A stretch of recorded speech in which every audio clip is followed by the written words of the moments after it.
Dear friends, welcome to the concluding discussion in the unit on still photography in the ongoing course of journalism and mass communication. In the previous lectures, we talked about the evolution of photography, the camera and its components, and some related subjects. In the present discussion, we shall take up the actual exercise of taking press photographs, the various kinds of photographs and situations which press photographers have to face in their day-to-day working. To begin with, let us understand that generally there are two kinds of photographs that are required in the newspaper industry. One is the routine photographs and the other is the feature or special photographs. So, first we take up the routine set of photographs.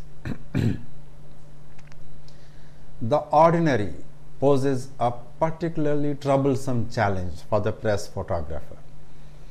The assignments that occur most often also seem to be the ones that present the least opportunity for creativity or for variations on well-worn themes. The result is news photograph cliches that any press photographer with a minimum of experience can easily get on any given day. In fact, these cliches have led to creation of certain categories of the routine photographs which are usually considered to be the simplest and the most ordinary categories, but required in a newspaper nevertheless. Category 1 is the group photograph. It includes visuals such as people who are newly elected office bearers of an organization, speakers at a conference, or committee members is standing against a banner posing for a photograph to be shot by the press photographer who is invited for this special purpose. Category 2 is the winner kind of photographs.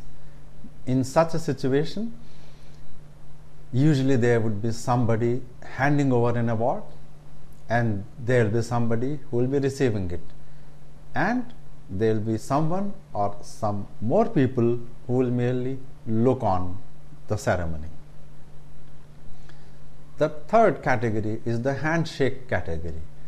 In this category, you will have generally a celebrity or an important person or a politician arriving or departing from a venue or an airport or a conference or a parade and shaking hands with people who have gathered there to either see him off or to receive him. Category 4 is the benefit action category. The example of this category is an official or an important person planting a sapling or digging a pit or lending a hand in some people's working and so on in a factory or on a table and so on, or performing some customary act like cutting a ribbon. So it is a benefit action. The fifth category is the important man category. In this category, it shows an important politician or important person, bureaucrat, sitting or standing with a phone to his ear, looking very important, not looking into the camera, looking elsewhere, and making motions and gestures as if they are busy in something very important. It is rare indeed when the photographer returns from such and similar assignments with an exciting picture. The pictures in most cases will be the same, only the faces and the backgrounds may change. But some of the sameness can be overcome on occasion by advanced analysis of ingredients for improvement, for bringing about a different kind of a result. Another element to be thought about when settling down for a subject is the setting. Backgrounds or props, as you call it, can make a routine picture look different from another day's routine picture. The setting, of course, should have some readily apparent relationship to the individual or the group that is photographed. Objects in the foreground or background can help in storytelling and also in composition. Using different camera angles can also bring about an element of newness or a sense of urgency in a routine photograph. A switch to a low, high, or side viewpoint may help, but such alternatives must be used with caution and not too frequently, otherwise every routine picture will start looking a special picture and the effort will dilute, and even the special picture will start looking like a routine picture. So there will be nothing else left to be done. Similarly, posing by the subjects in a routine activity may also infuse novelty. While some subjects may pose themselves, others may need some guidance by the photographer. But this guidance should be minimal. The longer it takes to pose the subjects, the more uneasy they become. Tight poses of groups kept to a maximum of 5 or 6 persons are most desirable, and individuals and groups should be given something to do with their hands or with their minds. Conversation will often ease the tension and establish a rapport between the photographer and the subject or subjects. The pose should usually make the faces easily recognizable, but this is always not necessary with celebrities especially. In case of spot news, the overwhelming demand of the news editors is to get a picture of what is happening, or to use a famous phrase, shoot what won't be there later. Technical excellence is required in the finished print but not essential. Good composition will help here as in any other picture, but waiting for it may produce only wasteful excuses for the city editor instead of pictures. His lack of control in other areas can be balanced somewhat by certain fairly standardized procedures. First of these is pre-focusing, a term which covers two related techniques. In one form of pre-focusing, the photographer focuses on a substitute object at or near a point which he expects his real subject to appear at. The second form of pre-focusing involves simply setting the camera at his best estimate of the expected distance where the subject is supposed to appear. Experienced photographers have long practiced this, usually setting the lens at 12 feet. Then, with the diaphragm stopped halfway down or more, the depth of field will take care of small errors in focus, and the photographer can correct for larger errors by quickly moving closer or farther away from the subject. Pre-focusing makes it possible to shoot fast when time out for a focus search would permit the opportunity to slip away. The photographer must be able to shoot from the hip, as the phrase goes, without raising the camera to eye level, and to shoot with the camera held overhead so the lens sees over a crowd of people, firemen, policemen, agitators, and so on, and other cameramen also, or simply the curious people gathered there. The cinematic pattern provides a guide for covering many accidents, major disasters, fires, and riots. This pattern begins with a long shot or a panoramic shot that establishes the location and the general situation. Then it moves progressively closer. In covering fires, for example, it is generally advisable to shoot one or more panoramic shots before moving in for medium range shots and close-ups of action. Foreground objects, the back of a fireman or the end of a fire brigade truck, will add the required depth and storytelling impact in medium range shots. Record shots of the damage come after the fire or rot has been controlled. In all cases, the photographer watches for the detail revealing close-up, the tense pose of a fireman, the emotion-marked faces of spectators, the close-up of a half-burnt article, or something which remains protected even after the devastating fire. Then we move on to another exciting area of news photography outside and also in routine, that is the sports photography. Experience in sports photography is an important part of photojournalism. On feature and some news assignments, the photographer can arrange the subjects and the lighting to enhance the picture's theme or message.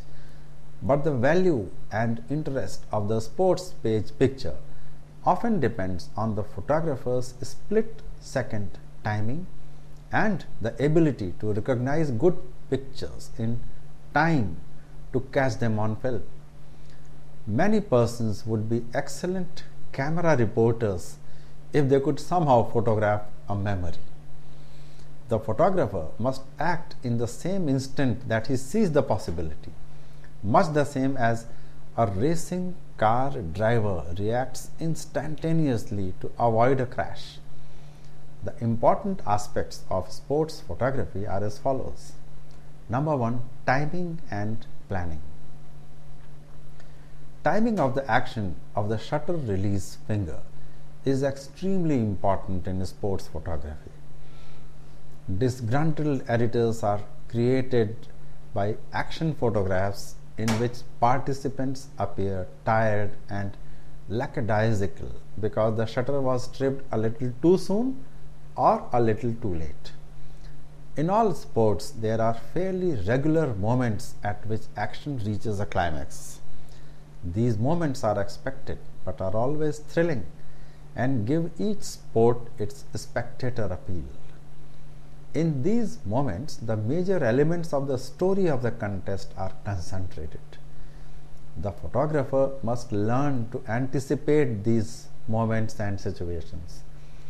He trips his shutter as the action reaches the climax, actually a fraction of a second before the climax.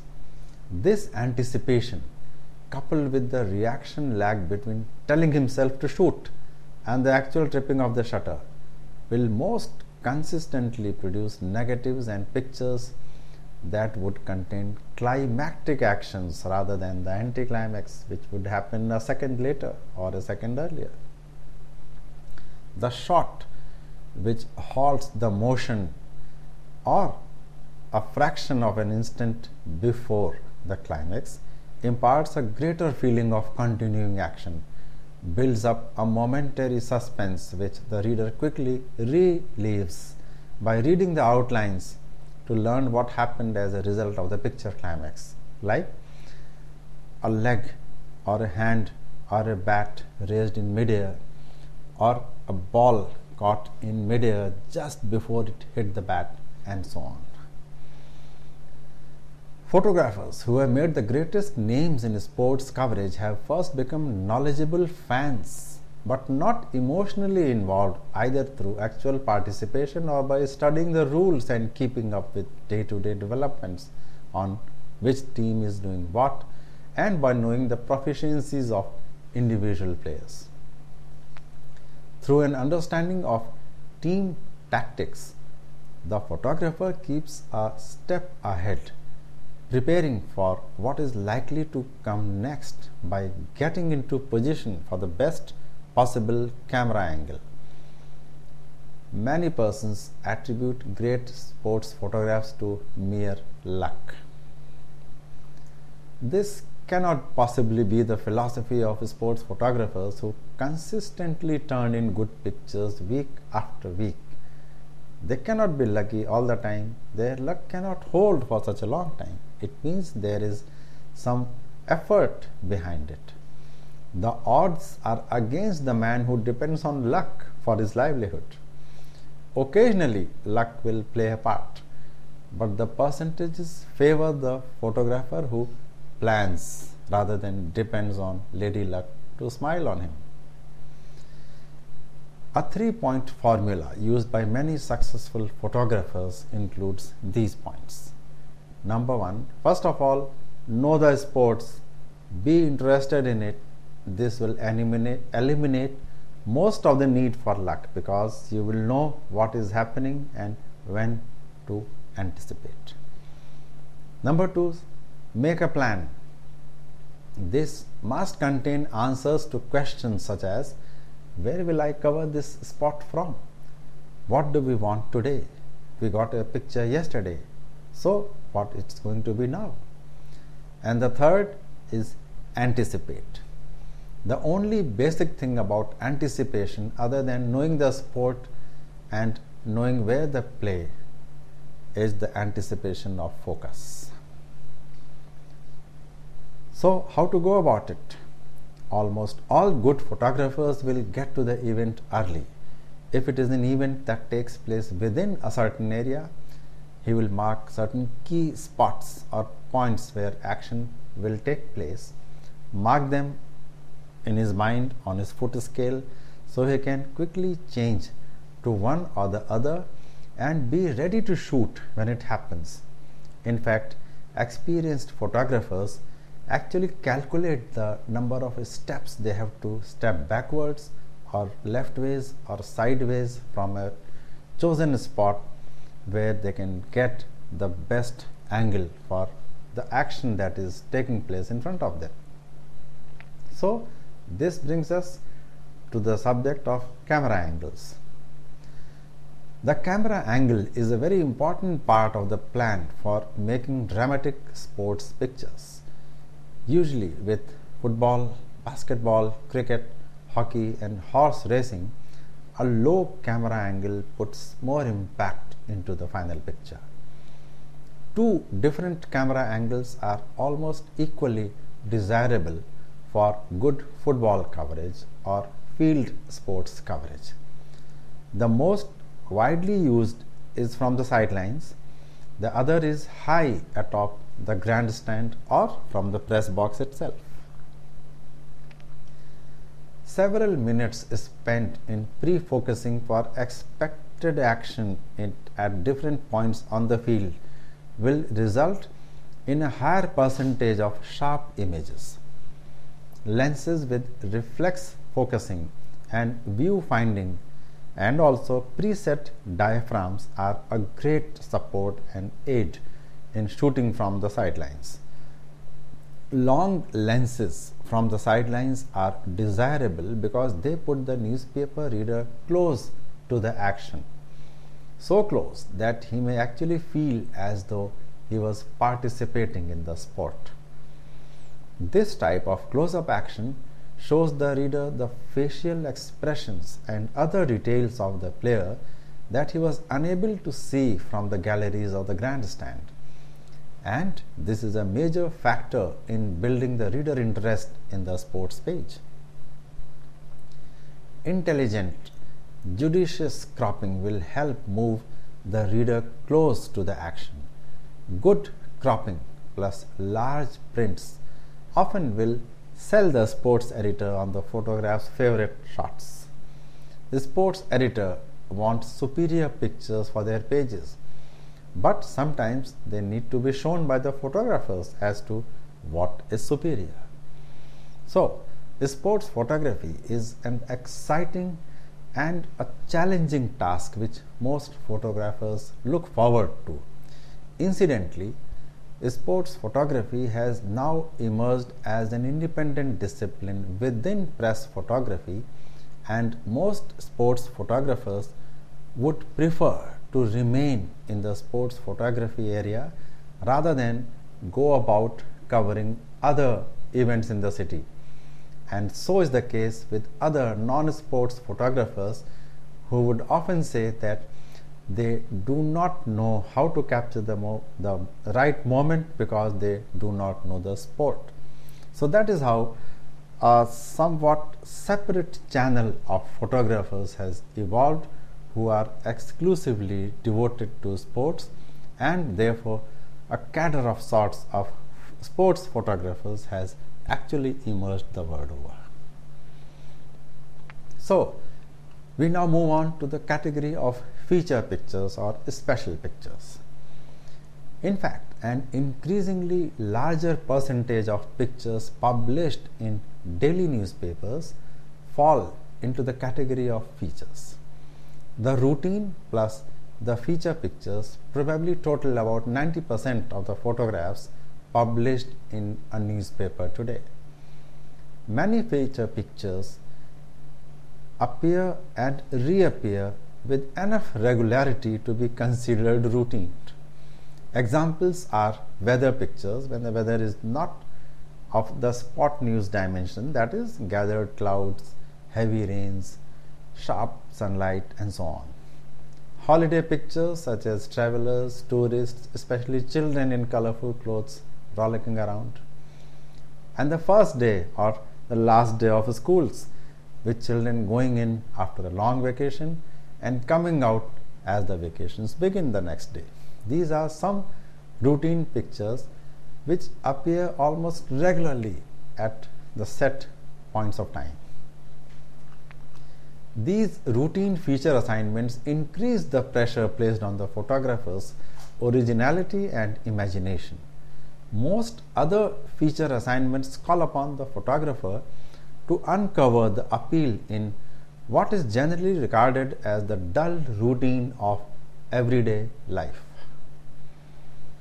In a feature photograph, the photographer is usually expected to express a feeling or an emotional attitude. To do this, the photographer must form a relationship between his own reactions and the sentiments within the person who will view the picture later. Photographers are heard saying this, that okay, they are taking this photograph because the reader will feel some kind of emotion which they can express. So we have the need for the photographer to understand the universal values such as the strong sentiments of anger, hate, love, joy, fear, lust, and the more difficult to define mood sentiments and sensations such as vitality, repose, satisfaction and distrust, the finite and the infinite. Some of the most successful feature photographs established broad limits for the viewer's imagination, only channel that imagination by mere suggestion without attempting to depict the occurrence of any singular event. The implications of such photographs, and from the implications the appeal, stem from nearly universal associations with certain general themes as mentioned just now. So in the feature pages categories, the feature photographs categories, one major category is the women's page or photographs exclusively featuring women. In fact, it has become common for mainstream newspapers to have a section devoted to special subjects, such as newspapers are now devoting more space to food, news, fashion, home decoration, child care, and of course women. The broadened news outlook has meant a change in picture content as well. In many papers, there is something more than women decked up in jewelry and festival finery. The informality and the realism characteristic of general news pictorial reporting has crept onto the people page also. Women's page photos are allowed to appear in straightforward shapes now, without the benefit of overlapping layout or other decorative styles. So, pictures in the society sections are bigger as well, giving the photographer greater and more frequent chances of playing with his imagination. So, despite the quite evident improvements in many newspapers, society photographs in general have lagged behind the progress made in other sections of most papers. It means the broadened coverage in world reporting in women's news provides the cue for better photography. We have much better and wider kind of writing as far as women's issues are concerned, but the photographs that are being used are still mostly routine and laid out in fairly conservative and traditional manners. So, food, fashion, home, decoration, and children continue to be excellent subjects for photographic reporting, but somehow when it comes to routine, it's either the glamorous side which is highlighted, or it is a very routine and dull picture of women working, women walking on the street, women working as laborers or in fields, and the creativity is confined to certain stock shots. It has to be broken by the photographer, and it can be done only when the thoughts expressed in words are understood by the photographers. One reason for this could be that not many women photographers are to be found in the newspaper industry. So, the next category is food photographs. Readership studies have shown that readers' view of the newspaper jumps significantly when a word feature about food is accompanied by a photograph, especially when the picture is printed big enough to give full impact. Food pictures are required to have an appetite appeal. A cake, for example, should be shown on a table as the person who has made it is about to serve it. It is even better if a veg has already been cut and placed on a plate as an invitation to the reader. The same thing happens in case of food that is prepared, ready-made, fruits, vegetables, and so on. Close-ups are considered to be routine and a must, but the color and light that falls on the food objects in front are considered to be something that has to be managed by the photographer. Fashion photography. In fashion photography, the basic objective is to show what the dress or coat or trousers or skirts or what other apparels look like on the person of the model who is wearing it. Many male photographers may find the word of fashion bewildering and glamorous and exciting, and they should accept guidance from the fashion editor or the magazine editor to understand fashion terms. Otherwise, all fashion photographs would tend to look flat. The story told by the fashion photo should include the basic silhouette or the shadow game of the dress. Backlighting is supposed to help emphasize the shadows, but shadows on the face of the model and the front of the dress must be filled in with reflectors or flash. The picture should indicate what sort of activity the dress is intended for, such as sports, streetwear, informal or formal evening wear. It has to be achieved through appropriate setting and accessories, but the background must not dominate and emphasis must remain on the dress. Some busy fabrics need plain or out of focus backgrounds, and the sky is one of the most appropriate backgrounds for this kind of photographs, especially for sportswear. In fact, most fashion shots gain in effectiveness if they are taken outdoors. The texture and pattern, if any, of the fabric should be evident, and the dressmaker's details of stitches and cuts and so on should be emphasized, usually by manipulation of the lighting. Usually one or two details about a dress make it different from hundreds of others. As most of you must be familiar with, fashion photography has grown into an independent section of photography itself because such photographs are not only used in newspapers but find a bigger market in magazines, other niche interest publications, and of course in online journals. Like in the case of sports photography, fashion photography is also considered to be a niche in itself, and many routine news photographers do not find themselves comfortable in shooting fashion situations and vice versa. So here also a separate cadre of sorts has evolved of photographers who specialize in fashion photography, close-ups, fashion shows, ramp shows, stage shows, and so on. Next category is interiors or objects which are kept in offices and homes and workplaces and so on. Like fashion photography, shooting home or office interiors puts the emphasis on special techniques. Best results are often achieved with the wide-angle lens and the view camera with its extra tilts and shifts. Most rooms have special points of interest that should be emphasized in pictures. The photographer must often add extra lighting effects but with care so as to avoid destroying the usual appearance of the room.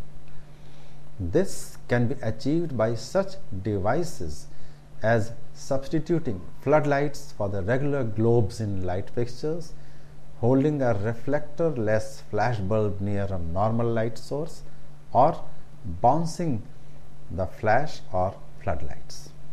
Stories and pictures showing homes of the wealthy have high reader interest, as have the text and photo reports about modest homes which have been cleverly decorated. As we all see around us, it's not only magazines but newspapers and special interest publications that use interior photographs with great regularity, also on property related stories and reports, and of course in online journals as well. In many cases, interior photographs are used to highlight certain points in any other stories also, especially when the stories or the news reports are about business related subjects that have a reference to the objects shown in the interior related photograph. Next category in the special photographs or the feature photographs is the picture story.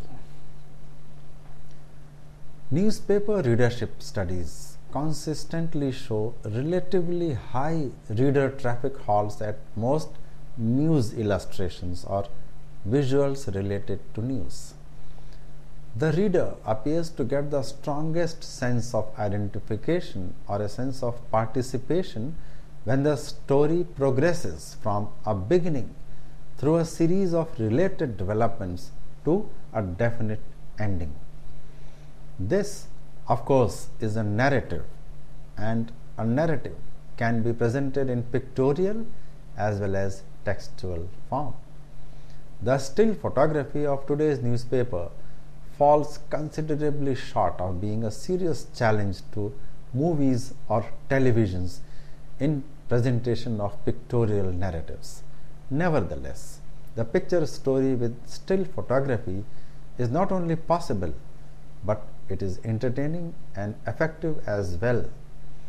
And many publications, including newspapers and magazines, have successfully done it and continue to do so. Newspaper photographers and editors who attempt to copy the techniques of famous pictorial magazines such as Life and National Geographic and so on are ill-advised to do so.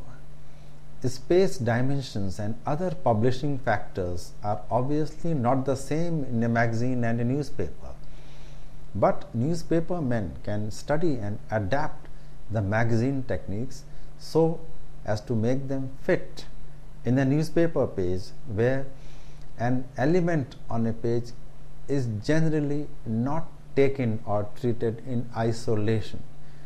There will be a lot of text around it, there will be advertisements, there will be small and big headlines, and a picture story is much difficult to tell on a newspaper page as compared to a magazine page. So, what is a picture page? A picture page in a newspaper is a common, but the picture story is still rare to be used. In most newspapers, actually, a picture page is a miscellaneous jumble of photographs that serves little good purpose except to provide an easy and quick way for the editorial desk to fill up a page when there is a sudden fall in advertising, or the day is dull and no news is forthcoming, or there is nothing worthwhile to fill up the page with. The variety page often serves one bad purpose. It robs other pages of good feature photographs or the arty kind of pictures. Readership studies show that reader interest is heavy on picture pages generally, but there is a good reason to suspect that such interest is often undirected and hit and miss kind of reader traffic, which may stay on the picture page if the pictures are good. Otherwise, readers may completely skip one entire page. The individual reader's eye probably misses more than it hits in the jumble of unrelated and actually competing pictures on a page. The eye flicks over the page, maybe stops briefly at one picture, perhaps reads the caption for that picture, and then it is gone, moving ahead to another element. The page, a general picture page that is generally thrown together hurriedly from a stock of pictures to be filled up at the last moment. The stock is actually accumulated over a period of several days waiting for this kind of an emergency, and the ones that happen to fit together in the rectangular form are used. Those that do not fit in such a form are not used. So the pattern of the page is entirely accidental and entirely unrelated to any of the subject matter presented in the pictures.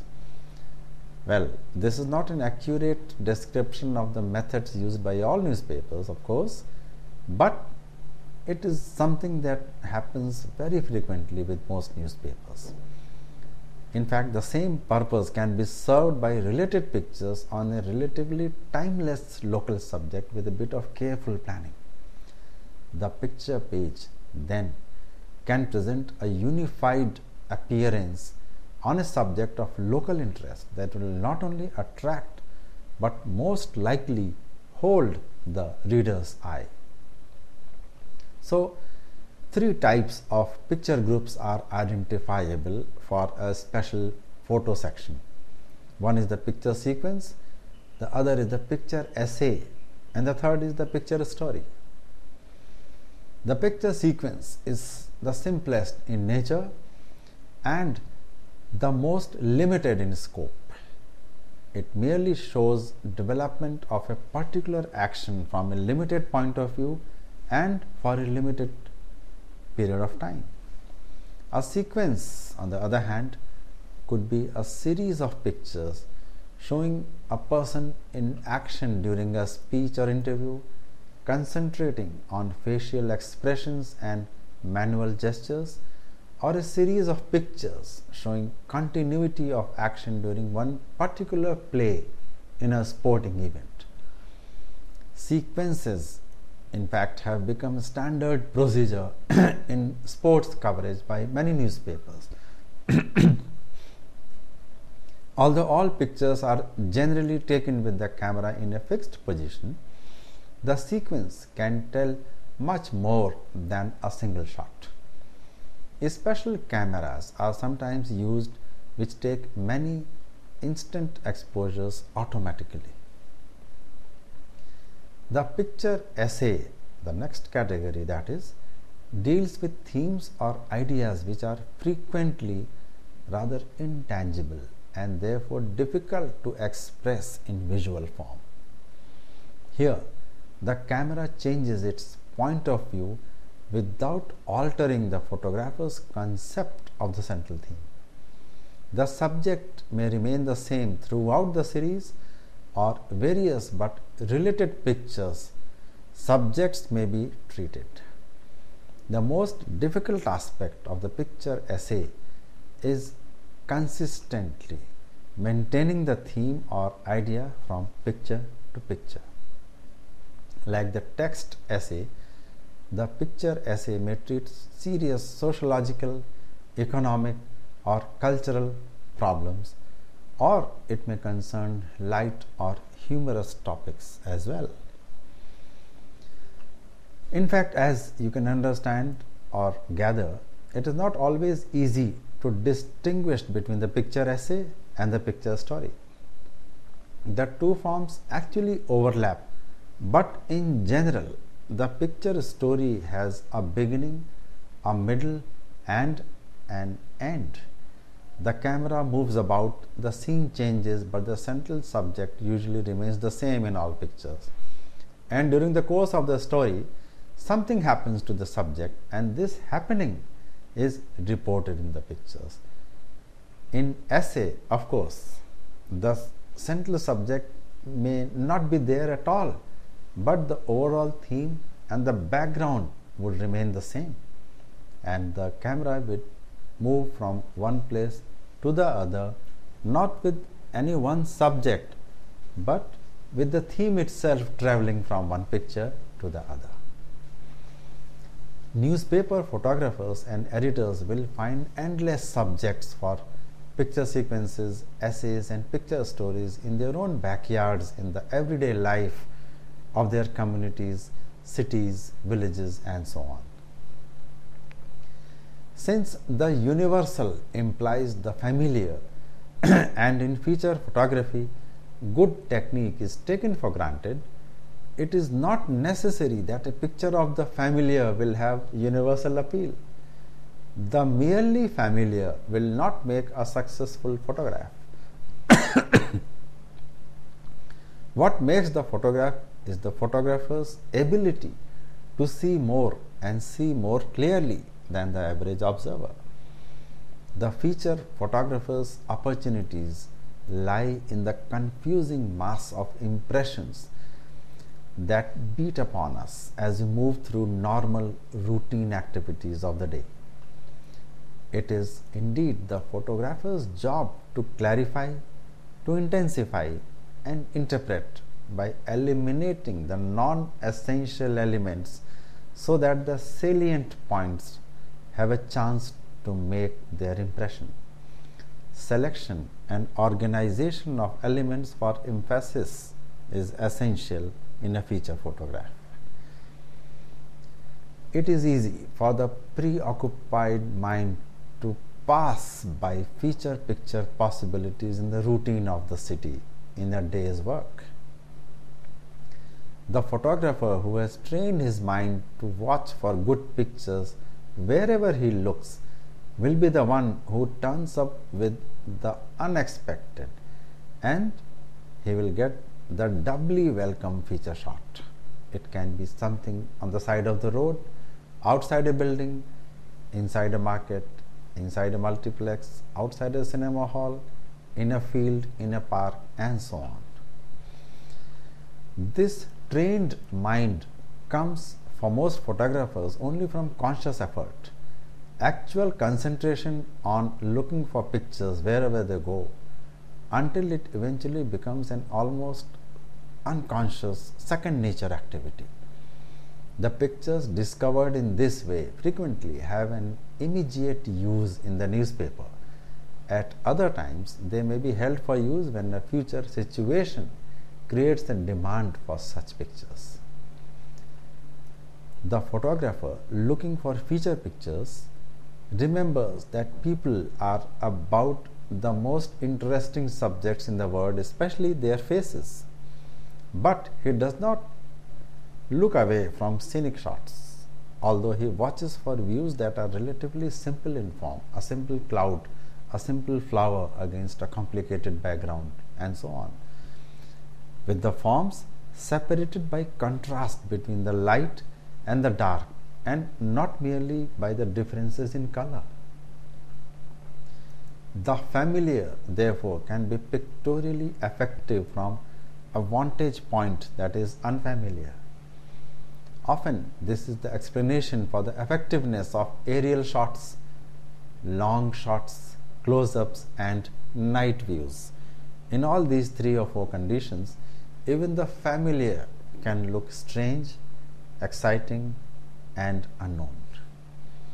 The camera transports the newspaper reader to a viewpoint that is new and revealing, that tells him something about his environment that he has been unconscious of, unaware of. Normally, the news photographer operates as quietly as possible, avoiding to call attention to himself wherever he can, whether it is a press conference, whether it is a concert going on in a hall, whether it is people moving about on the street and so on. The news photographer would like to remain as inconspicuous as possible so that his angle and his spot of taking the photograph is not disturbed. But sometimes a different approach is needed, and the man with the camera must know where a little brashness or a brash attitude will help in getting the picture which it is as. So we move on to the next element in photography, that is the captions. Most photographers dream of making the picture that needs no help from the words or the text. But such pictures come along very rarely. Words are sometimes needed to direct attention gently, softly to the meaning of the picture, and almost always needed to fill informational gaps, since most situations contain non-visual elements. These are the jobs of captions, or cut lines as they are often called. Strictly speaking, a caption is a heading and cut line is the explanatory matter beneath the picture. Good cut lines are concise, direct sentences that avoid merely repeating the story that the photograph tells. Sometimes the cut lines call attention to or explain obscure or not readily understood elements within the picture. So, in newspaper pictures, a principal task of the picture lines is to furnish the who, the where, and the when. It is the photographer's responsibility to see that the information he supplies to the caption writer is accurate, with the right spellings, right nomenclature, right facts and figures, and so on. In fact, he is expected to supply the facts and not some lofty phrase like a great sunrise or a grand performance and so on. So the picture has to be a true reflection of what it wants to convey, rather than the photographer wants to push it, because the picture cannot push by itself. The photographer should not hesitate to furnish all the facts that he knows. Incomplete information from the photographer may force the caption writer to guess about the significance of what he sees in the picture, and the result may be disastrous in some cases. So, according to one editor and observation of many others, success in photojournalism comes from, number one, having intuitive identification with the subjects of a story. Number two, a willingness to risk danger and physical discomfort, whether it is news photography or feature photography. Number three, the ability to use equipment, reporting skills, and every imaginable production device to convey exact meanings. Number four, ability to plan for the expected and also the unexpected. Number five, luck, which means being like a good part of a good team that forces its own victory without the players really working for it. Number six, knowing when to be bold and brash and when to tread softly in the course of his work. Number 7, the ability to share with the reader a sense of participation, whether in mountain climbing or street fighting or in the more familiar adventures of everyday life, like people lining up to fill water from a roadside tap, or people standing in a queue to get tickets or rations, or children playing on a street when there is a strike and there is no traffic on the road. An unsatiable curiosity and features like physical stamina, mental stamina, and agility, and a persistent search for something better is what will help a photographer get good feature and news photographs. It must be remembered at this point that the basic qualities required for getting a good news photograph and a good feature photograph are almost the same. It is only a question of the attitude and the purpose with which a photograph is taken that will make even a news photograph a very good feature photograph, and vice versa. So this brings us to another interesting related topic of art versus technique. It is one significant area that must be understood in this part of the study, that is the borderline between technique and art in press photography. When the photographer's sole intention is to make a picture for documentary purposes, then the only concern is with technique. However, a great news photograph may not be very good from the artistic point of view. This comparison and assessment is constantly made in the newsroom, as every contribution of a press photographer is taken to be a test of his capability. The photographer determines what he will photograph and how, but when making all preparations, he must certainly and constantly bear in mind the creation of suitable technical conditions for the successful course of all physical and technological processes. The catching itself of the latent picture on the sensitive layer of the photographic material of the film roll or the CCD of a digital camera is a technical matter already, just as the developing and fixing of the film or the adjustment of the JPG document in the case of digital camera. From the artistic aspect, the taking of pictures basically ends with the pressing of the button. The most important tasks which can substantially influence the artistic value of a good press photograph are carried out before the shutter is pressed. What is not caught on the picture can never be added to the print, but one must not underrate the technical aspects of photography. The photographer may have the most sensitive perception and the best possible vision, but if he is unable to express himself pictorially in the correct manner, then he will never pass on the required information about his observation to anyone else, least of all the editor to whom he submits his photographs, or the editor or the reader of the paper. It is of course a certainty that without technical procedure, no photographs can ever be made.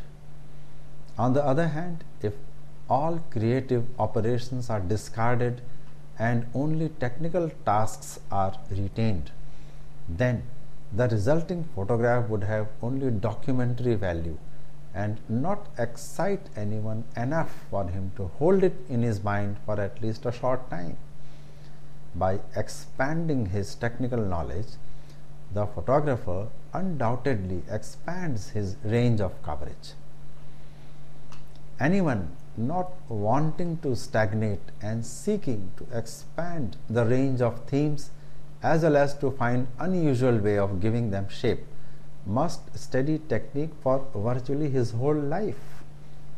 Knowledge gained in this manner is something quite different from the study of the technique for its own sake, which the amateurs often do in their admiration of modern equipment, like when somebody gets a digital camera, children or young people, they would like to know every function that is associated with it, but not many of them can take good photographs out of it.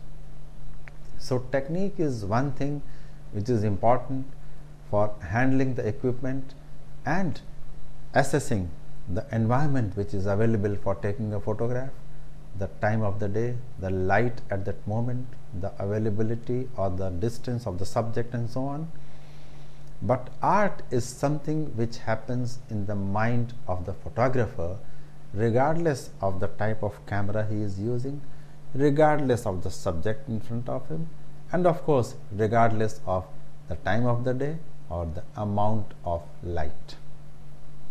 It is certainly not accidental that most photographers whose individual styles had made a name for them had a sense of harmonious combination of deep knowledge of technique and sensitive perception. The innovative use of existing equipment frequently enabled them to expand the limits for taking pictures substantially more than did the average photographers. A good photograph must always give the impression of something new, and this can be achieved both by a surprising combination and by catching a subject which could not be photographed up to then for technical reasons. Since the backbone of press photographs are live shots, there has to be a greater universality about them so that the life in them can be understood by every viewer regardless of place or language. It is often said that photographs have no language and they can be understood by anyone in any part of the world, and they should not need captions to tell a story. Most readers almost subconsciously look for such photos on a page, which sets them thinking about how the scene they are witnessing would be continuing, or what happened before this photograph was taken, and so on. So, live shots can be made while observing extraordinary events such as natural catastrophe, military conflicts, demonstrations, etc., or the ordinary life of completely unknown people. Somebody going about his work in a local train, in a bus, on the road, and so on. Among the live shots of exceptional and ordinary events, there is no hard and fast borderline. The classic variant on the threshold between the two is sports photography, which is both routine and special at the same time. Thus, as is evident from the reasons cited here, the use of art and technique is not one against the other, but rather one with the other simultaneously, since life is a moment that has to be captured as artistically possible, for which the right technique must be deployed. So, to conclude the topic, we must take a brief look at the code of ethics for press photographers, which includes all aspects of art, technique, equipment, and so on. This code is slightly different from the ethics of photography which we discussed some time ago, because in India there is no separate code of ethics for press photographers nor any professional standards. Therefore, anyone who owns or hires a camera can try his luck in press photography. It is precisely because of this that press photographers often get into trouble with officials, general public, and colleagues alike over issues concerning the way they work. At this point, it is worthwhile to know that there is a code of ethics laid down by the National Press Photographers Association in the US. This association, incidentally, is a professional society that promotes the highest standards in visual journalism and acknowledges the concern for every person's need both to be fully informed about public events and to be recognized as part of the world. It is to be noted that even though the code is meant for press photographers in the US, its language and content are almost universally applicable. Some of the points in this code say that visual journalists and those who manage visual news productions should be held accountable for upholding the standards of being accurate, comprehensive, and resist manipulation by staging photo opportunities. They should be complete and provide context when photographing or recording subjects, and they should avoid stereotyping the subjects which they are shooting. They should treat all subjects with respect and dignity and give special consideration to vulnerable subjects as children or women in pain or people who are injured and so on, and show compassion to victims of crime or tragedy. They should not intrude on private moments of grief and do so only when the public has an overriding and justifiable need to see that grief, that private moment of grief.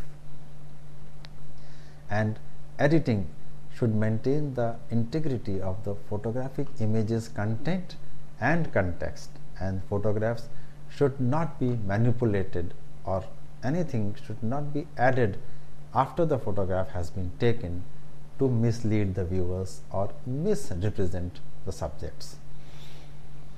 The photographers must strive to ensure that the public's business is conducted in public, and it should be mentioned that the photojournalists have a right to report, not to intrude. So, as is clear from this, a comprehensive code is desirable for photographers as well. As we have studied earlier, a code of ethics has to be in place which is voluntary and devised by the industry itself. So, with this observation, we come to the conclusion of this unit on still photography, and undoubtedly it is an exciting and adventurous subject that gives freedom to press photographers to be on the lookout for great subjects and come up with something memorable every time. The work demands high professional standards and a basic knowledge of journalism and the camera technique as well. The study of photography would seem very easy if one has a good camera or if one has been taking photographs for some time, first with film cameras and then with digital cameras. There are points which may appear theoretical at first, but they have to be understood fully if one wishes to improve their work. So, a new topic of study shall be taken up in the next discussion, and till then, all the best and thank you.